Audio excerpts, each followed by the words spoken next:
The Leila Show.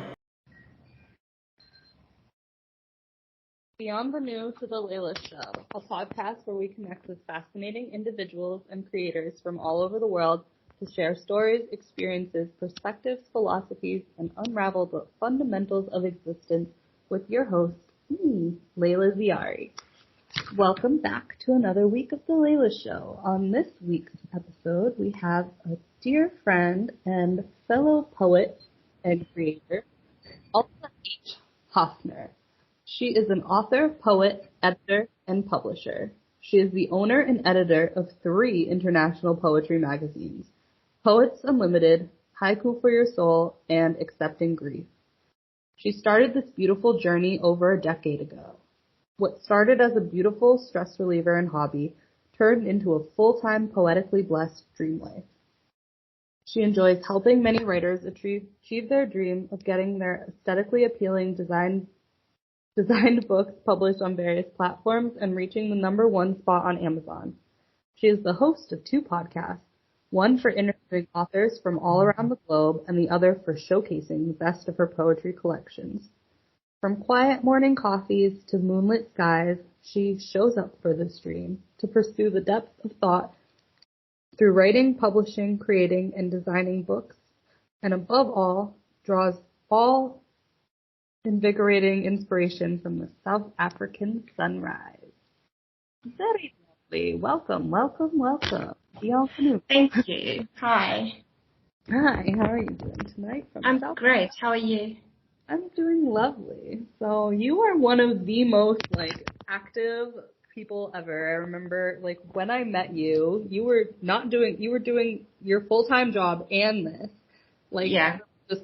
And you still are, well, now you're doing this full time, but you just have so much going on, so tell us a little bit about that. Okay. All right. So I think during lockdown we all kind of realized what our passions were because we had so much time to reflect and we connected more with people during lockdown than in a normal situation or any normal situation in our lives. And that's kind of when the magazine started. And I mean, it's been literally 3 years of me doing the magazines, obviously Poets. And then a couple of months down the line, it was Haiku for Your Soul. And 7 months ago, I started the Greif magazine and helping others publish their first book, second book, some of them, and many of my own books that was kind of in the archived dust collecting files for many years, eventually started coming out, and I realized that they were necessary to finish, to complete, to put out into the world. And I've done a lot of healing, from a personal point in the last 3 years, and it's honestly just because I have been consistently doing what I love. If I had a bad day, because I was in the corporate industry, if I had a bad day at work, I'd get home and I would literally just sit down and write and just focus on this. And, the next day you kind of do it all over again, and eventually I just woke up the one day almost a year ago and I said, that's it. That is it. I'm not going to sell my soul anymore. I need to do what I love. And it was incredibly scary, but incredibly freeing because I was then able to kind of take me back and say, hey, this is what I need, and I've just turned 50. So it's like I've had half my life committed to things I didn't want to do, and of course now for the next 50 years, hopefully, I can honestly just put out some good poems or some crappy poems. Who cares? This is what I want to do, And if you want to say it, that's yeah. Those who love our work will always love our work, and those who don't, well, there'll be a podcast about them sooner or later. The podcast for all the anti-lovers of ours. There you go, all the haters. Yeah. We don't have many of them, thankfully. Oh, but we can't not everyone's gonna love everything we do, obviously, but Yeah. I know, I'm just like very excited because, well, we haven't like chatted, let's just start. Like my first ever podcast I was ever on was your podcast after I just published my first book. That was like 3 years ago. That was like 3 years ago. Yeah. And I remember I actually made you, I was like, delete this, I don't like it, let's redo it. Mm-hmm. Yeah, 2 takes, and then we were still not really happy with it, but we were just like, okay, this is our first ever trying this out anyway, so let's just do it. Right. And then you've been in the magazine several times. I know. I still actually promote your books in there. Every month. You still have I thought yesterday, I was like, God, I gotta start submitting to the magazine again. I just I fell off the map of everything. You know what? Let me just put a little note here while we're on the podcast. Hey guys. And hey, poetry listeners or writers, aspiring poets, submit your stuff to the magazine. They're fucking cool. And honestly, Haiku for the Soul, you're the one who got me inspired to write haikus because, I had never even thought to really, because, you were writing haikus and then Andy, right after you poached me for a podcast, Andy poached me for a podcast. So I had you and Andy who were both writing haikus and I'm sitting here I'm writing I actually started Andy off on the haiku. And then he was doing pretty good. He obviously there was as we all know in the beginning, you kind of I've written my first haiku, yay! And then we get really into it and we get into the whole meaning of the meaning, and we grow into haiku, and then it sounds better and better and better. And then the one day I said to him, okay, I have a next challenge for you. Let's do tankas. And he was like, what? Yeah, and I'm like, that's like haiku, just add the 14 extra syllables. And he did a couple of those and he quite enjoyed it, Now you're gonna inspire me to do tanka. Oh, well, if you're gonna do tanka, then you're gonna have to do loon as well. Okay, well, might as well. This is my revamping myself back into poetry because I've been MIA in the scene. But God, you've been so inspired all of us. Because after I talked to you, I went on that trip to Hawaii. Literally, probably right after we had met. It was right the week. Yes. I got back the day of lockdown in San Francisco from Hawaii, and I'm in Hawaii. And one day, I go to this town. It's called Haiku. And I sat there, and from that moment on, I wrote haikus for the entire trip. I had my thing. I remember you showed me a photo of you. Somebody took a photo of you, and you were literally, they were showing your hands, counting your fingers. I saw a waterfall, I remember the red kimono with the hat on my head counting, And after that, God, I published a book of haikus not too long after that, because I just literally couldn't fucking stop. So that was. I have this thing in one of my books. I think it's in this one where I literally say something to the effect of "I'll stop writing haiku when I die" or something like that. I literally say that. If I am not counting syllables, then I'm simply not breathing anymore. Well, you said it very poetically. That was very nice. I literally put it in a haiku soul. But how can we just figure out now? Because God, I feel every time I look at, like I said, we were talking every day for a moment, and then we just we come in and out of each other's consciousness, and Instagram algorithms are stupid too, so I don't always see what you're doing. But it's every time I look at your stuff, I feel you've published 10 more books. So it literally feels that way.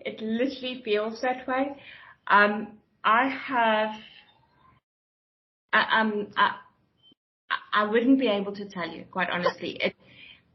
I know that in the last month I've done 2. Okay. Let's just leave it at that. But I'm actually. What are you how? Okay, no, seriously, you're a machine. You have the magazine. You just pop up. Okay, let me show you. Let me show you something. Just today. This is from the time I woke up this morning. Just scribbling, jotting down words, ideas, Wow. and these are sectioned. So there's one for haiku, there's one for like some other reflections and bullshit, and then there's bullshit. Not bullshit. And then there's I'm working on a new book which is called Collaboration, and then there's supposed to be another tab, there isn't one. Yeah, so I'm always collaborating as well. So there's loads happening at the same time. I haven't done the podcasts in probably about a year because I've just been so busy.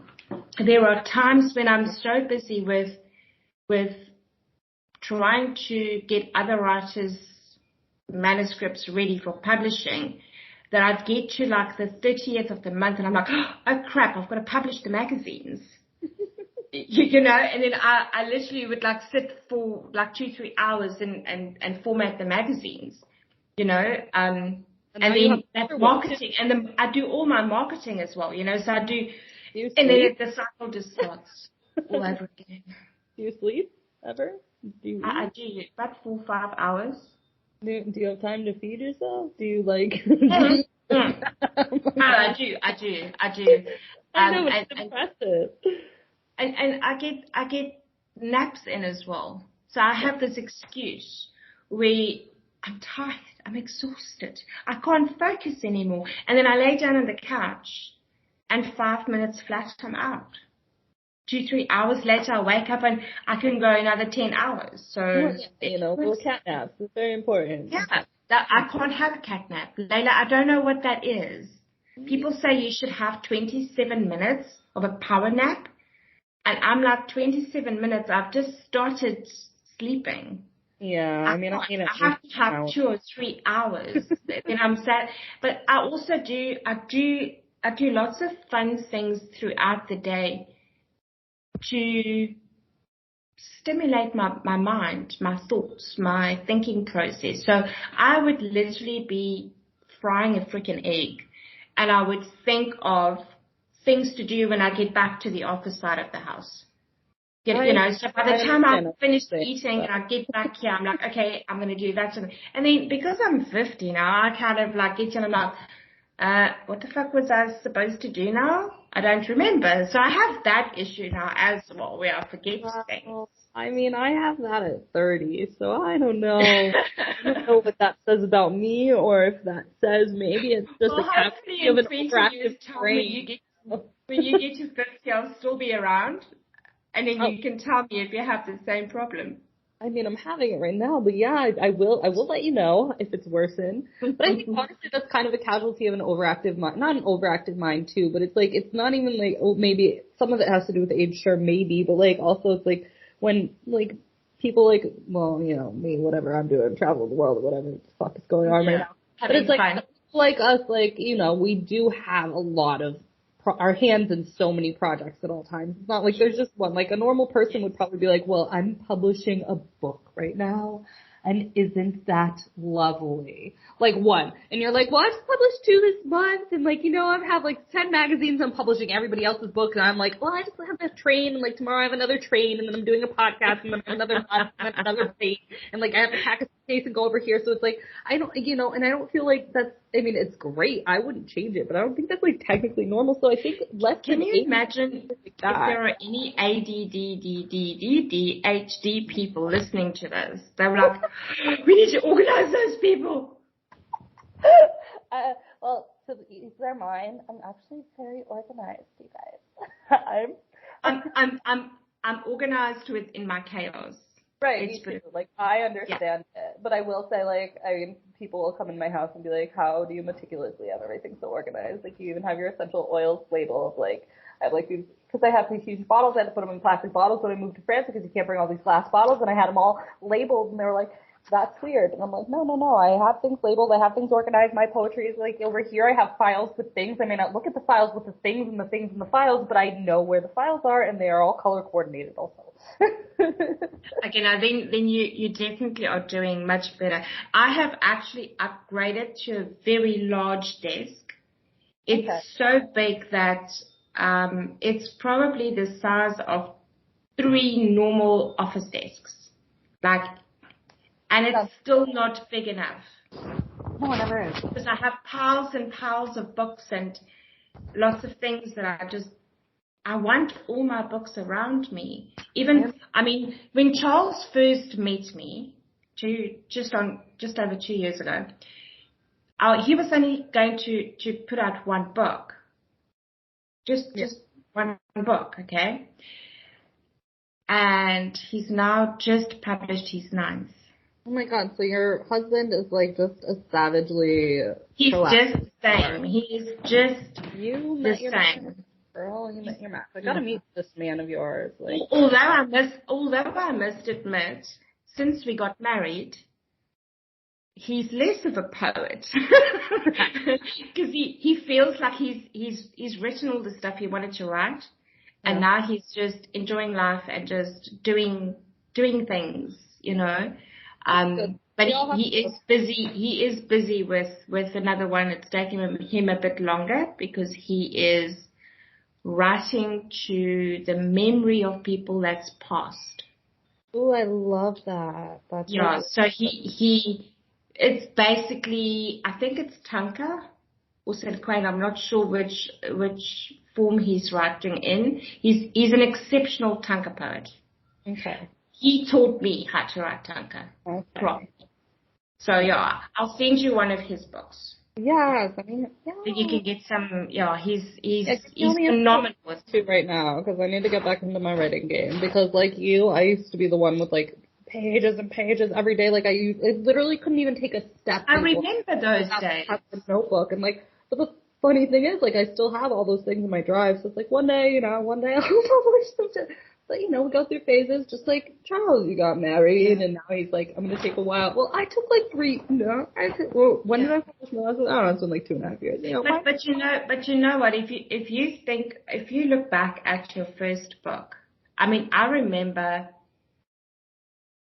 you see how I'm getting like this big grin on my face, because I remember sitting in front of you and being in awe of this writing. And remember back then I used to tell you, because your poems are so long. They're so fucking long. And I just started the magazine. Remember that time I just started the magazine and I was just like kind of learning how to format it all and whatever. And literally every month when your submission came in, I was like, oh shit, it's 2 pages because now I have to reformat it. And it's always such a big problem. At the time it was very stressful, but now I'm like, right. My son even said to me, oh gosh, you God level on Canva now because the things we used to do back then and what we do now, we've grown. We've honestly grown in 3 years. Of course, because you're learning and it grows and expands and you have such a great community. And I didn't even know you have a 3rd magazine because when I was doing it, when I came in, you had just started Poets Unlimited. And I only had Poets, yeah. And then you had just started Haiku like a few months after that, and I think I was in a couple of those maybe, but I didn't even know. You were in about 3 or 4 issues, and I think there were times when I had some of your Haiku from like the magazine.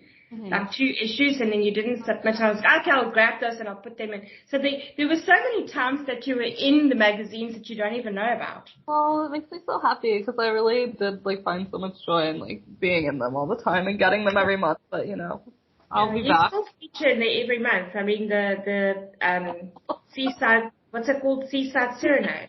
The Ocean in Haiku. Yeah.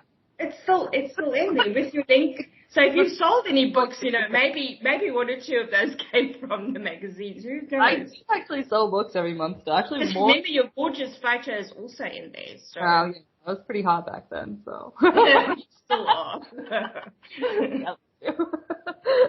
But damn, she looked good back then.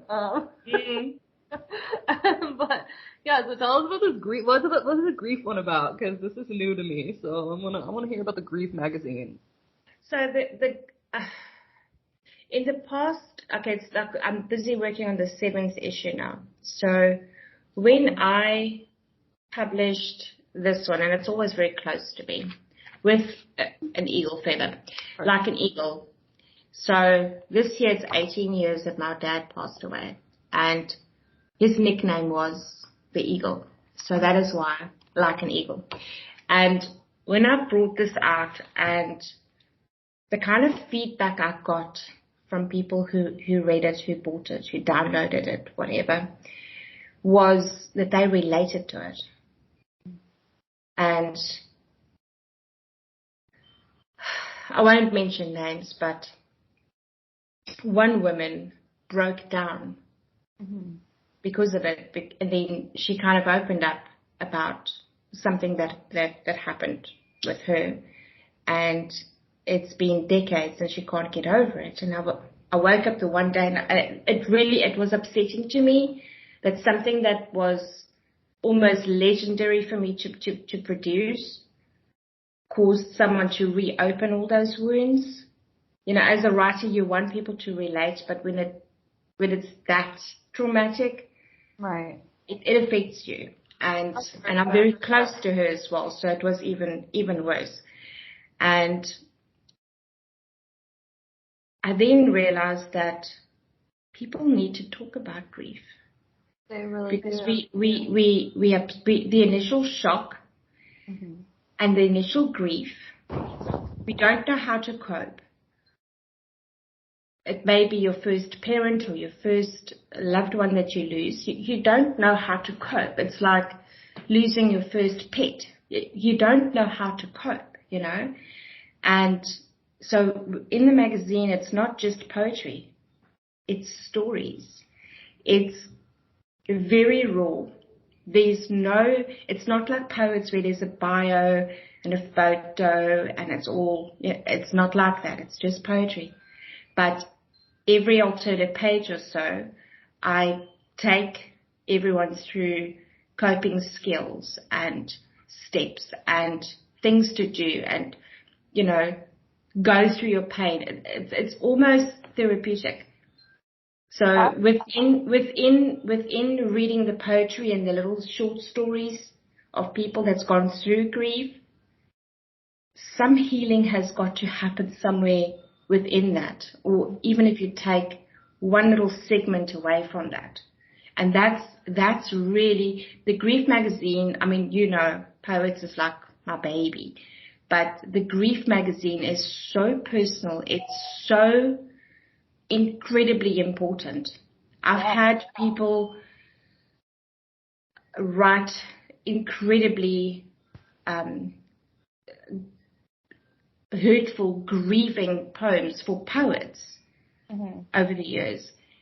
And all of those have now been redirected into that. And my hope with the Grief magazine is within the next 2 or 3 months, so hop on if you want to do that. Within the next 2 or 3 months, I'm going to I haven't taken any of the poems out. So every month, the same poems that's been in there for the last 6 months remains in there, and I keep on adding to it. So in another 2 or 3 months, I'm going to take it all and compile it into a paperback. Yes. Oh my God. Yeah. This idea so much. And then maybe add like a journal section to it as well, where someone can actually work through it and, you know, like a little journal, you know, your journal like a grief journal or something. Because honestly, I mean, I haven't even looked at this magazine yet, but I can honestly say without even having to look at it, this is my favorite one because, you know, and I think that's like a lot of the reason too why I haven't been writing as much poetry as I used to, because I think I was always coming from like when I write poetry, it's usually coming from such an esoteric like place that isn't always like always relatable, and I feel like if I ever publish this book, like it's hard for me to publish because it's so personal, it's like so dark, and it's like, but that's. And not even the darkness, but it's like something like grief or something. It's like, it's so relatable. Everybody has grief. And it doesn't even have to be someone died. Like, I found out that after fucking 5 years of something I thought I would never think of again, like, I'm still grieving and mourning this, like, loss of, like, this thing. You know what I mean? And it's like, and we don't know where to channel it. And people, like, don't have people to talk to about stuff like that in general. Like, and you know, another thing that honestly, it's something that I have almost been actually rude when someone is grieving and someone says, oh, they're in a better place now. And I had this conversation not so long ago with somebody, and they said that, and it was about, I just lost my very old dog, and someone said, oh, she's in a better place now. And I went into this rage, and remember, this is a pet, but this pet was my child. I've had it for 14 years, It's family. It doesn't matter. Exactly. And when they said, oh, she's in a better place now, I went into this rage as if they're talking about my child, my father, my mother, my sister. And I said, so anywhere else besides with me is a better place? Right. And the penny kind of dropped for me. And I was like, okay, so it's also a way of people need to know what not to say when someone is grieving. I think because we've often done that. I've done that, I have too. My grandmother died this year, and I said that to my mother because honestly, grief is one of those topics where we don't know what the fuck to say because it's like, what, I'm sorry? I'm sorry doesn't cut the fact that you are literally bleeding out from the inside and going through so much trauma and pain and loss, and there is really no word, and I always say that, I remember when my grandmother died in December, I called my mom and I'm like, I literally just don't know what to say to you. I feel horrible. I wish I had. And also with any death, it's different. Right. Because you're in a different state of mind with today you could react in a certain way, and tomorrow it could be because whatever your day was like, and then something completely unrelated will trigger you, completely. Yeah. Yeah. I mean, and also there's something that I do, little mini blogs in the magazine as well, that when you are given the responsibility to scatter ashes, I mean, there isn't a book about it. No. There isn't. There's nothing. So I only took what I know, my experience, and all I'm saying is it's okay to wait. No one has to dictate what you need to do with it. No. But we all kind of feel almost obliged to do it quickly because... Right. Let's just get this done, let's do this. No, you don't have to. But if you do it too quickly, you're not going to have a better resolve or feel better. You're only going to feel better when you go through the pain. You've got to go through the pain. Right. Feel it, and cry, and scream, and swear, and be demonic. It's okay. The 5 stages of grief, anger, denial, sadness, anger again, and something else, and acceptance. You have to go through it. Yeah, and if you don't go through it all, you're not gonna get through it. I mean, there's people that I know that's been in a grieving process for one person for over 10 years. Well, yeah, they can't let go of it. There's something that they're not allowing. They're not getting to the acceptance stage. But nobody knows why. I mean, I can't say why. You can't say, we don't know. Well, sometimes, but it's also, a lot of times they don't even know either. It's it's not even conscious sometimes, what we hold. I mean, it's not most of the time things like that are just with trauma, with grief, with so many hard emotional things, we get through little steps, and it's we think we got through it, and then it's you realize later on you haven't, and maybe that's because you didn't have proper support, or maybe it's because you subconsciously didn't want to look at those pieces, and a lot of the times it is subconscious. I know, at least, I mean, just for trauma with me, things I thought I healed just sometimes come out, and it's where did this come from? I thought I looked at this, and I feel grief is kind of the same thing. It's you think you go through this, you think you cried enough, you think. But it's and then all of a sudden it's holy shit, I've been subconsciously blocking myself from moving on and getting over this for whatever reason, but we're not even aware all the time. So it's it's a really hard concept if we're not even conscious of what's happening. And that's, I think, also the important thing for me, what I have experienced is it's not just about someone physically dying. No. We also mourn relationships. Oh, for experiences, sure.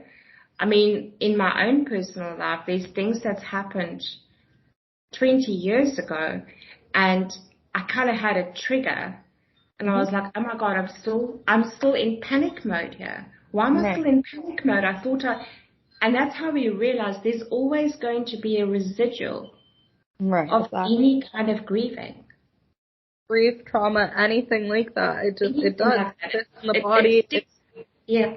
And like it will manifest in sicknesses and illness. It manifests in so many ways but it's like, it is so like, especially, you know, there, like people are some people are not self-aware at all, of course, and they're like not working on themselves, but there are a lot of us like very self-aware, very like deliberately working on these things. Like I know I'm personally always working on myself. Even if I fall completely off the fucking deep end and it looks like I'm slipping backwards, it's because I need to move forwards later and I might completely fuck up for a second.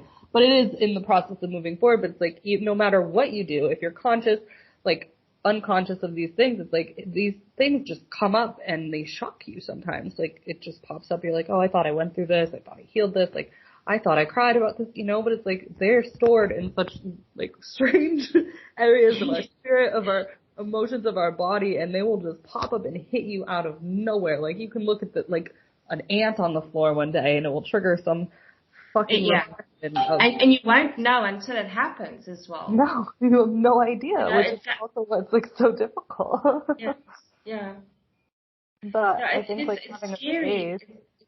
It's so scary to understand. I mean, obviously I'm at the receiving end of all of these, so I get them pretty raw, and then I've got to edit them and put them into the magazine. So I get it pretty raw, and I usually get a little bit of a story with it, you know, by email. They'll tell me what it's about, you know. And it also made me realize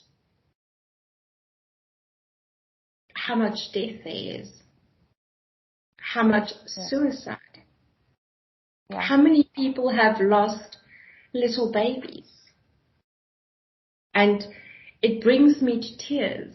I mean, I am very, very, very grateful that I have a space where I can just close the door and have my cry and then give my all, you know. Yeah, I mean, you have to, especially with dealing with like, this is not like a light fucking poetry, like not even your poetry magazine, because of course people write dark stuff sometimes, but this is this is a whole other entity. You are, cause, you know, it's like, this is like, I talked to someone last week on the podcast, and he was doing like relationship affirmations or whatever, and he's like, of course I knew relationships that existed are bad or whatever, and he's like, but when I opened that door to be that person, now I get all the stories, and he's like, and I am so sad for these things. It's probably the same for you. It's like now you've opened that door, so now you are like, because we know grief, but now you are like the channel for grief now, like, and you have to not take it on, but be like, you've opened yourself as the channel to collecting these stories, which is, I'm sure, a lot for you. It is a lot, but I think also what in inverted brackets saves me from that, the hurtfulness of it all, is being able to put it in the magazine and for this story to be shared. The nice thing is that you can also publish anonymously. So someone that just wants to have it out and just let it be out and throw it into the universe can also do that. And as you remember with poets, I've never really allowed that because it was always a platform to portray that. Right. I mean, it's like that's more of a community supporting community, poetry community, which is also fucking awesome because I've met cool people through that, I know, so. Yeah, so there's a lot of good with it, you know, and honestly, like the first 2 months, I was like, I've got like 2 or 3 submissions, and I was a bit sad about it, and then I thought, no, this is okay, and I had a submission from somebody 2 days ago that in a million years I never thought that this person would actually. My little magazine, like seriously, you know. I mean, she runs poetry prompts and stuff on Instagram. She's massive. And I don't know who she's lost recently, but I've seen like a lot of, her content at the moment is hurtful grief. She's hurting. And for her to be able to reach out and say, hey, can I put this into your magazine? I'm like, yeah, please, thank you, And it's just, that's what it's about. I don't care if it's 100 pages or even if it's 5 pages, I don't care. It's got to be out there. It's so important to keep that door open, like you said. Who cares? Because if you close that door, then people don't have that channel, and there is not enough channels. I find, as an artist and a writer, I find that's one of the hardest things, because I want to be, have a community, and I think that's why I started this podcast, really, is so that we can actually, talk about stuff. You know what I mean? And it's that's how that magazine is, and of course you're not, talking, on a Skype or something, but this is a platform for people to actually share versus just and that's so important. People need somewhere, a safe space where they feel like they can go, where they can express themselves in whatever way that is, because there isn't, it's express yourself, but there are so many constructs of how people think in their mind of how they're allowed to express themselves based on, the norms or, the typical Instagram thing, or even just, they're not a writer at all. They just need a fucking, they don't have, they don't have a friend in the world. They don't have anybody to turn to. So it's just having that channel open is such a beautiful thing, because we need more channels open for. And also, I think, look how we've met. Yeah. Right? How I've met so many amazing people, and to be able to have a conversation with somebody that you've never met before is beautiful. And then for that 3 years down the line to still be talking to that person we spoke yesterday, and that's what it's about.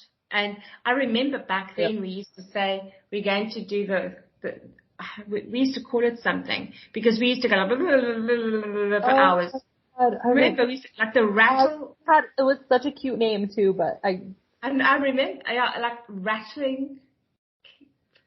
It was cute. It was really cute. We were gonna start our own thing. Oh my God, what the fuck was that called? I hope I wrote it down somewhere maybe you did, yeah. But it was literally the scattering, rattling, or something. I don't know, something. Something is there? Wasn't there divas involved in it? We were probably. We were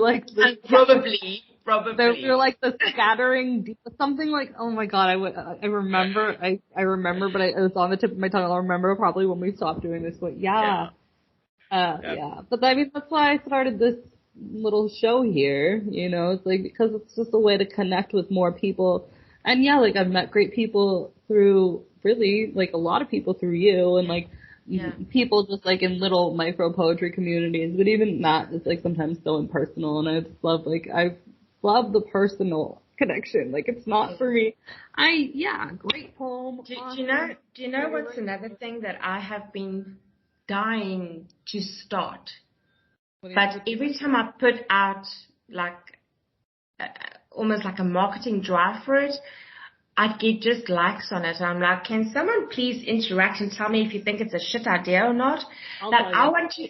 I want to have a Zoom kind of thing once a month where 5, 10, 20 people come together.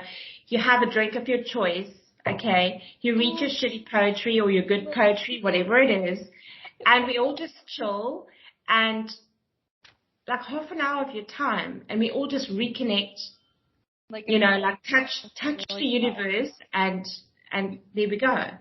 I already made it longer, so apparently I like it. No, I love that. I think that would be so great because, like I said, I think a lot of us have met, very, we've all met, not all of us, but, we've met, little pieces of the community, but it's it would be I meet my husband on Instagram.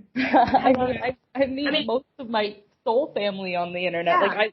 The closest people in my life are people I haven't even met, really. Other than, my family and the few friends, I actually do. But, God, the people I talk to that I can talk to for hours and hours on end, some of these people I've never met in my life. Some of these people I don't even, some of the people I do meet, I haven't seen them for 10 years, you know what I mean? It's yeah, exactly. Yeah. But a lot of I think also, our souls connected so long ago, and it literally only took a few seconds and we were connected. And I Yeah, mean, like I was saying just now, it's like we spoke yesterday.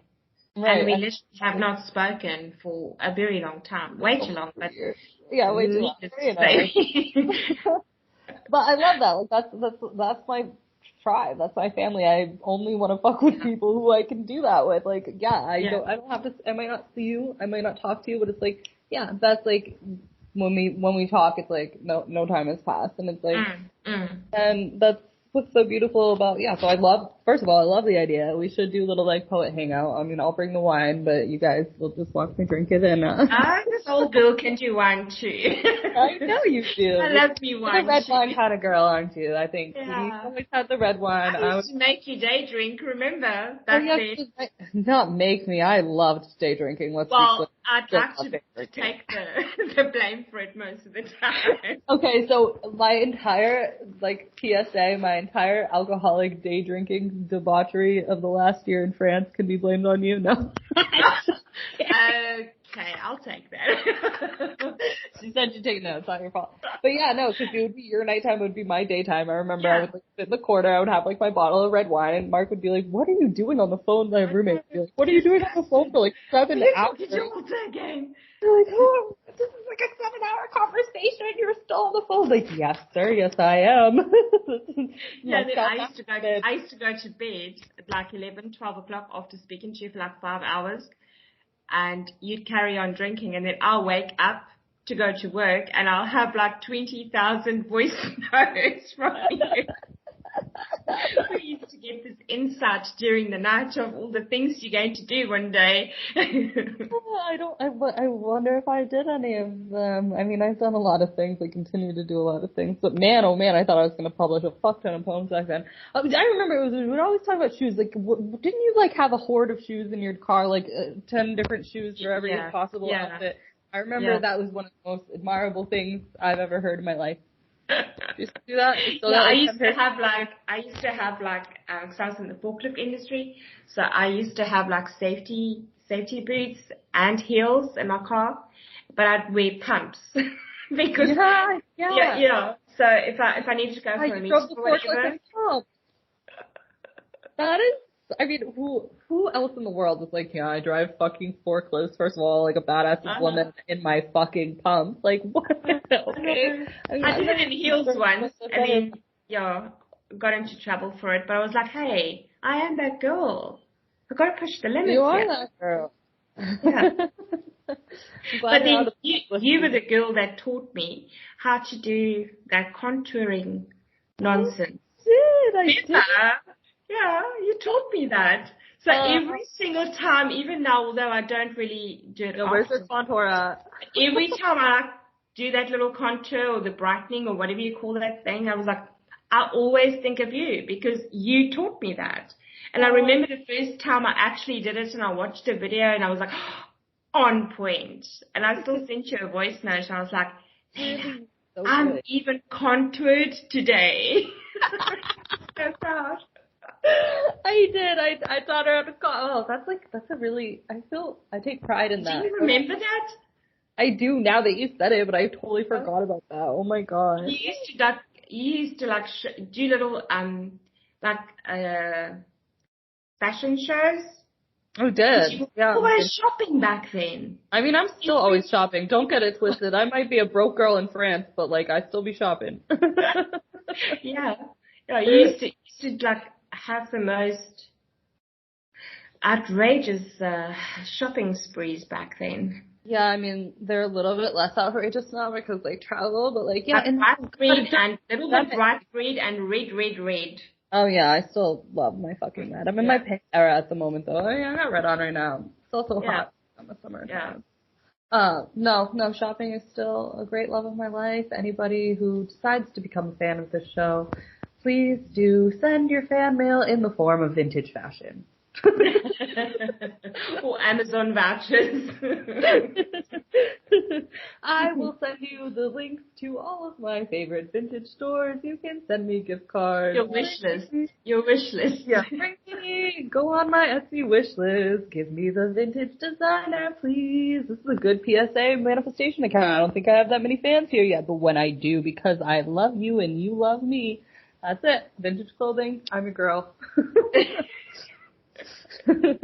God, you know, the fashion here is the vintage fashion is pretty incredible over in Europe, though. So. I can imagine, yeah. Oh, lordy, Lord.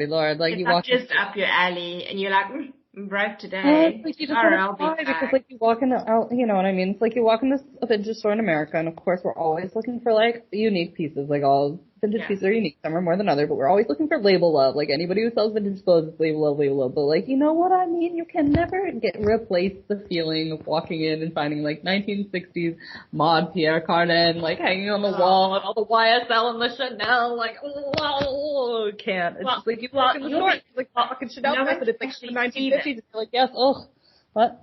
Now I can see this, but let me show you something I got the other day. Hold on. We're doing a fashion show now. I have to show you. I know nobody else can see it. Well, you know, no one else is going to see this, but we will describe it. Leila will be the fashion connoisseur of the day, and we will, oh my God, look. Okay, for the audience, this sparkles. It's like the night sky, like, but black and, like, sparkly and sequiny, and oh my God, that's fucking gorgeous. Oh, the back though, girl. It's a very sexy sequin dress, everybody. That's one lucky husband she has there, PSA. That's a sexy sequin dress I see there. We've like planned, we still have to fly to somebody's country and go shopping together. I'm sure this will happen one day before we die. One day, yes. One day. I don't know what country we'll meet in. I don't know where I'll be living. It's a bucket list. Well, hey, you know, South Africa, I mean, now you live on the beach, cause, yeah. My husband wants to go to Jamaica one more time. He's been there, but we want to go there again. So maybe we can meet in Jamaica. That sounds great. And have you traveled to many countries other than, just South Africa? You never left? Yeah. No. All right. Everybody buy the girl a plane ticket. But, yeah.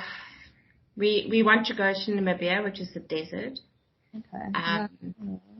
And we want to go to, what's it called again? You don't want to come to me in Europe? Where? I can't remember now the name. Some island. But yeah, I've never really traveled outside of South Africa. Okay. But, and now you're living by the beach, because I remember, like, where you're from Johannesburg, right? I was from I was before we moved here. Right. So at the moment we are coastal. So it's called KwaZulu-Natal. KwaZulu-Natal. Oh, no. Yeah. And I'm in a place called Durban. Like, before you would tell me, like, it wasn't safe to go outside, like, there was a lot of violence, you would get your phone stolen if you walked This is much better. Yeah, this is much better. Yeah. I remember, like, I mean, you know, you don't really know until you know, because there's, like, fucking everywhere has issues, but I had no idea, like, how dangerous South Africa is as an entity. South Africa's got serious issues with crime and, safety is a very big thing here. Like, you have to be in an area that is safe, and you won't if you're not from here and you just move to an area because you think it's pretty. Right. You have to research. That's great. It's something like we don't think. I mean, well, honestly, America, where I'm from, is not a fucking safe world anymore. Yeah, like every country has got their shit. South Africa seems amplified, and it sounds like where you're at is much better now, but I just remember being on the phone with you and being like, Leila, I can't even fucking go outside by myself. I can't walk after a certain hour. I can't go out. Where we stayed, when the sun goes down, you stay inside. Where at least here, if I wanted to, I could. Although I've gotten so used to not going out at night. Right. But I'm much happier here. A lot more freedom. It's a smaller little town. Yeah. It's a coastal town. Like, if you think of a little coastal village, that's kind of what it is. I only live in coastal villages. It seems it's really nice. It's very laid back. Yeah, that's totally up my alley. I mean, I'll visit you there. Oh yeah, I like, not gonna lie, I didn't want to visit you in Johannesburg. I was a little afraid. Well, you can come visit here, so maybe that. I will. There you go. I mean, I'm not that far. It's like, I don't know. I'm geographically like dumb. So, I mean, I'm an intelligent person. Okay, let's put it into perspective. It's a 16-hour flight from here to New York. Okay, but from France, like, just say. Well, okay. Probably like, 14 hours. I don't know. Marseille. Now we're doing geographical education. Love this. Yeah, there you go. Marseille to South Africa, but like this. Okay, let's just whatever. Generics here. Okay, it's about 14 hours and 20 minutes. Yeah. About. Yeah. East London. I don't know. So, that's like a round trip will probably cost you about $1,500. I mean, I think that's normal, like leaving Tony. Let's talk about we can just do like a GoFundMe. Look at that. Anybody wants to like hand their money over to Leila, then let's get it to we'll share it on our mutual accounts. Like when we do our live TikToks together, we can do like, hey, we haven't met yet. Go fund our plane ticket. No, I mean, hey, skyscanner.net right now has 439 euro tickets. Endless possibilities. Endless possibilities. I mean, you're really inspiring me today. I've been a little down the last few months, so this is very good. Good inspiration. Make me want to write again. We're gonna wonderful TikTok idea. Well, what I am going to do is I'm going to send you one of Charles's books. I'm going to send you a copy of the Greif magazine. Yes, please. So that you can just kind of get your feel around what it is all about. Yeah, I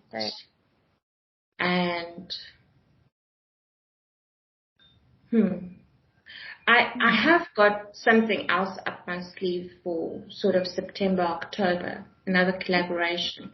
But I'm trying to think a little bit out the box and not just do haiku.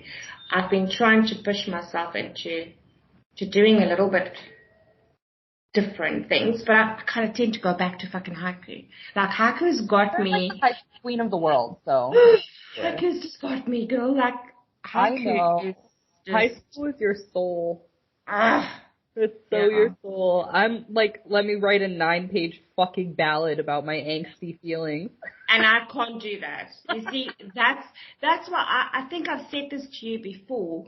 You are that kind of girl that can put out a novel about anything, because you can literally sit down and do 9 pages of really one subject, one topic. I mean, even the book, like, hey, maybe, no, you're busy. I won't make you publish my damn book. I would. I'd love to publish a book. Publish my Dark Night of the Shadow Soul. I like that one. I'll send that to you if I ever finish putting it together. You're gonna inspire me.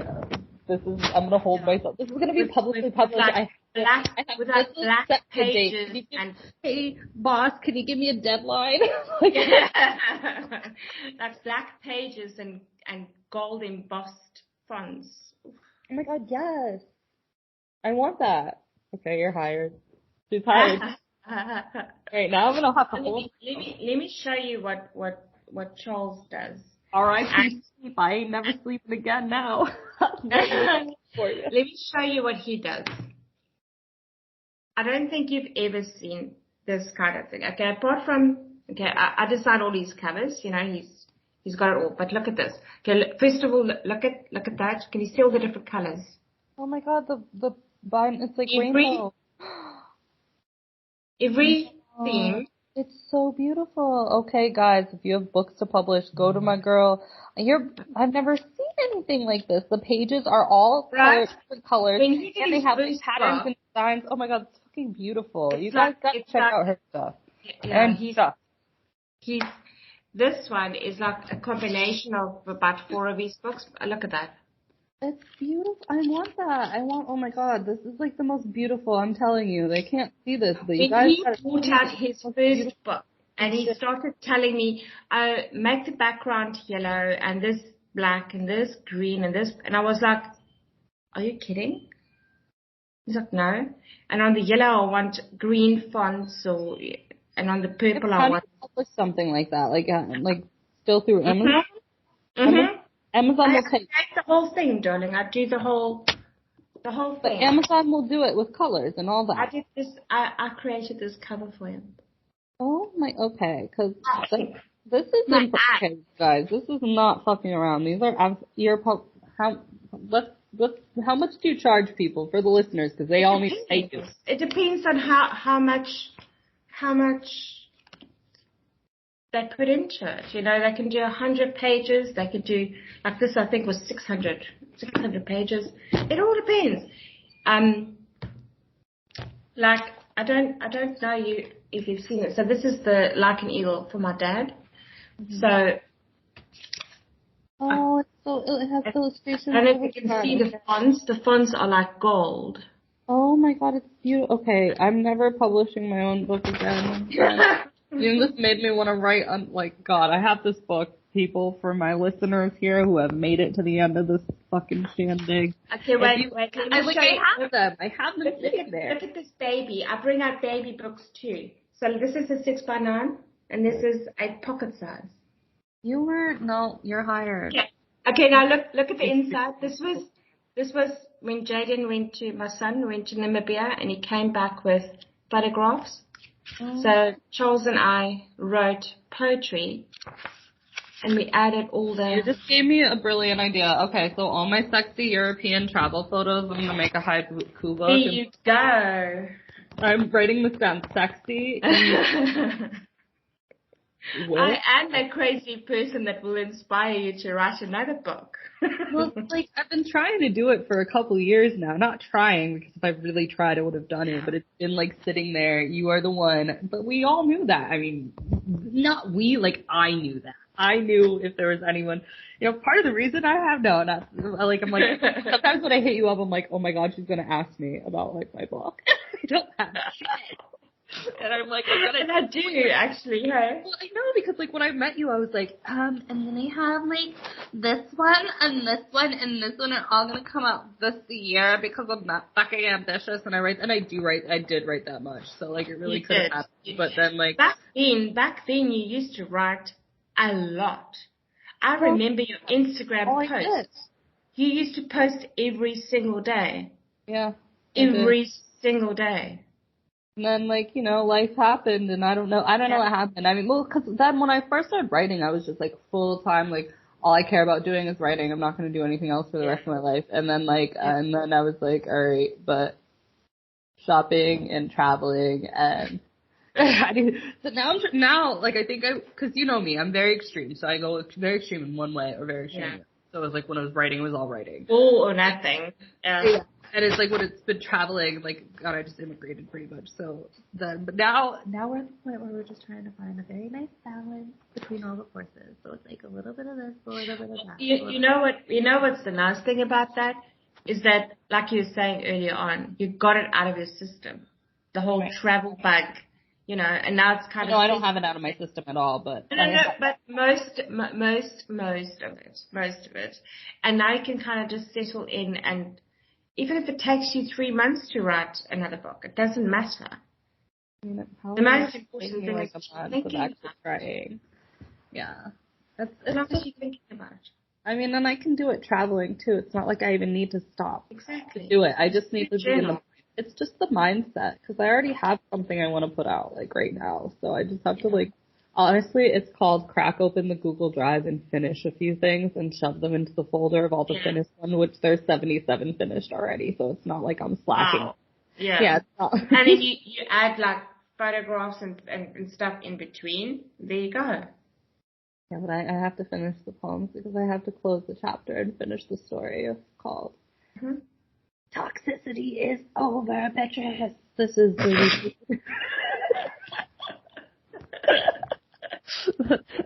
I mean, I can actually imagine how many photographs you've taken over the last year. Well, that's going to be a whole different book. That's going to be a cute book. First, we got to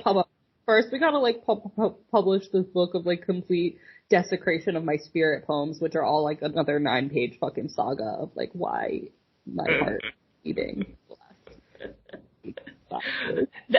The kind of thing that only Leila Ziora can do.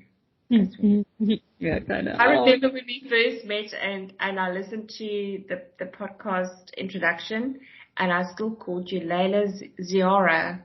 And I was like 5 o'clock in the morning. I'm like, and I unpublished it so fast before you could see it. That's fine. People like don't know how to say my name.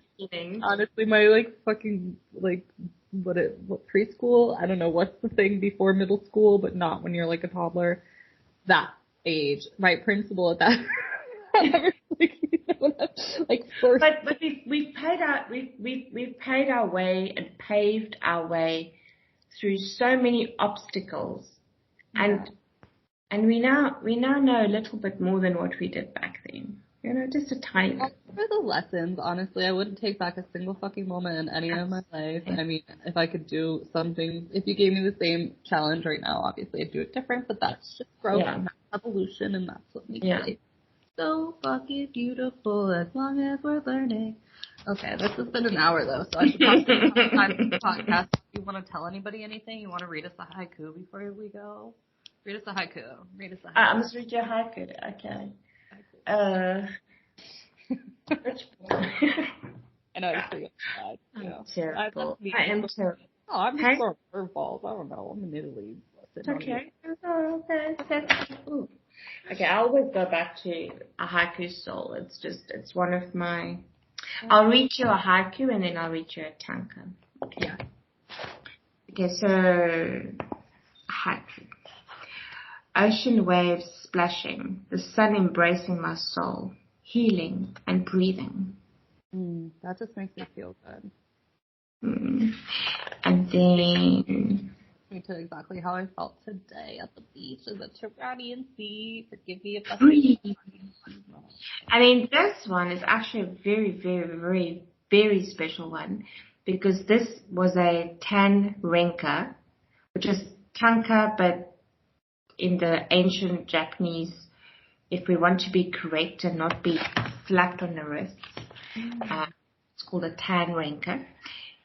It's when there's two poets doing collaboration, they call it a tan renka. So this was one of the first collaborations I did with my husband before we even knew that we would end up loving each other.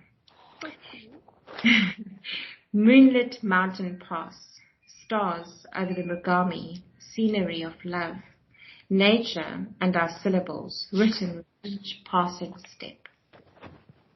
And you didn't know you guys were in love. We did not know, but I had a crush and he had a crush, and we weren't telling each other back then. Yeah, well, it shows in your poetry. The words say it all, girl.